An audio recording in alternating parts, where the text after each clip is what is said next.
Hello everyone, Assalamu alaikum, and welcome to class of Omar Khan. This video is about section 4 of paper 1, which is First Islamic Community. And the topic which we are going to discuss today is Scribes of Divine Revelation. And the scribe which we have selected for today's video is Zaid bin Thabit, who was also chief scribe. Zaid bin Thabit was one of the most prominent literary and educational figures among companions.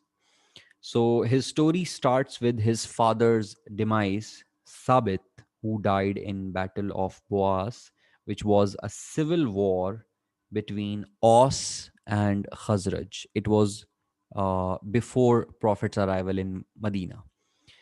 Regarding his birth, there are two opinions. Either he was born 6 years before migration or he was born 11 years before migration.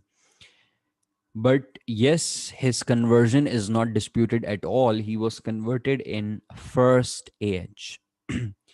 He was not allowed in Battle of Badr and Battle of Uhud because of age restriction. Because Prophet, peace be upon him, had predetermined age was there to participate in any battle, in any clash. So he was not allowed in Battle of Badr and Battle of Uhud despite his passion and enthusiasm. He learned how to read and write from a captive of Badr. You must remember that prisoners of Badr were given two options. Either they were supposed to pay a ransom, or if they did not have money and they are literate, they could teach 10 Muslim kids basic reading and writing skills and go free. Upon Prophet, peace be upon him, instruction, he learned Hebrew, which is one of the most toughest language, in 15 days.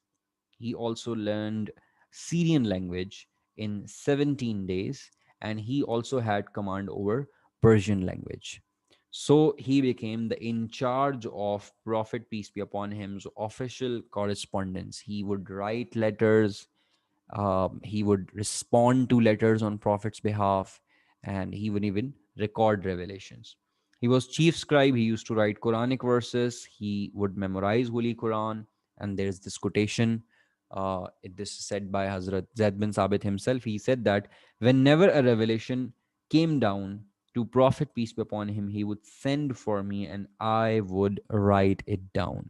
And there are some other narrations of Hazrat Zaid bin Sabit in which he explains the pattern of revelation of Quran. You can also quote that. Let me read it for you. One of them, one of those references. Zaid bin Sabit says that I used to write down the revelation for the Holy Prophet, peace be upon him. When the revelation came to him, he felt intense heat and drops of perspiration used to roll down his body like pearls. When this state was over, I used to fetch a shoulder bone or a piece of something else, and he used to go on dictating, and I used to write it down. When I finished writing, the sheer weight of transcription gave me the feeling that my leg would break.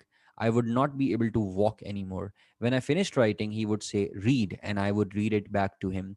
If there was an omission or error, he used to correct it and then let it be brought before the people. So, this was the methodology of dictation and writing Quranic verses.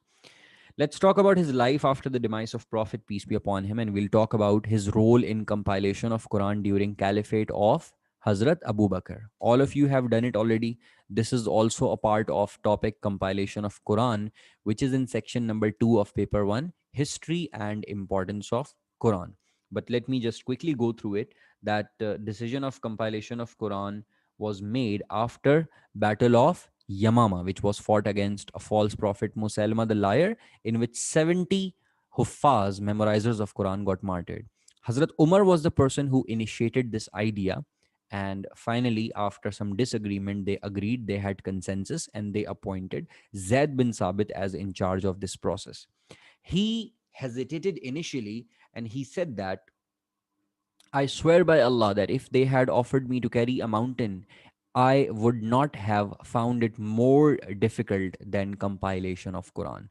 But when he was consoled and other everyone else promised to support him, he agreed and he started making compilations of Quran. He says that I compiled Quran, I collected the texts which were written on bones, leather parchments, pieces of words, stones, and I started collecting these verses of Quran. Every text, his mechanism to ensure authenticity was had it had three steps, or you can say three layers of security. Every text was checked by him personally, as he himself was Hafiz. Then every text was double checked by the team of Huffaz that included Hazrat Omar and other companions. And then he would also seek two witnesses that whoever brings a text of Quranic verse had to bring two witnesses who could testify that yes, this text was dictated and later checked by Prophet, peace be upon him, himself. So he successfully compiled the first copy of Quran, which was initially handed over to Hazrat Abu Bakr. Then it was handed over to Hazrat Omar. And then it was handed over to his daughter and Prophet's widow, Hazrat Hafsa, which is why it's called Mushafe Hafsa. Let's move further and we'll talk about that how during the caliphate of Hazrat Umar, whenever he would go on any expedition or a pilgrimage, he would leave him as his deputy. Like Zaid bin Thabit used to be the deputy of Hazrat Umar in his absence. Let's talk about his role in standardization of Quran in the era of Hazrat Usman. Now, in the era of Hazrat Usman, Islamic Caliphate expanded to different parts of the world, and different people started reciting Quran in different dialects, which led to a dispute. And also, Hazrat Usman was informed that there are some unofficial copies in possession of some people.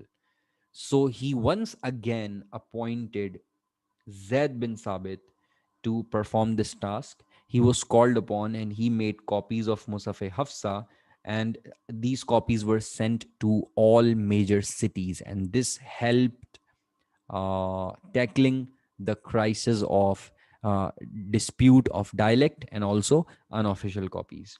He died in 45 AH, and then we are going to mention some quotations about him, like Hazrat Abdullah bin Abbas and some other companions would give him tribute in excellent words. So this was Zaid bin Sabit, chief scribe, and in CI perspective, he's important because there can be a possible separate 10 marker about Zaid bin Sabit. So that's all for this video. Inshallah, see you in upcoming videos with some more topics. Stay tuned. Take care of yourselves. Allah Hafiz.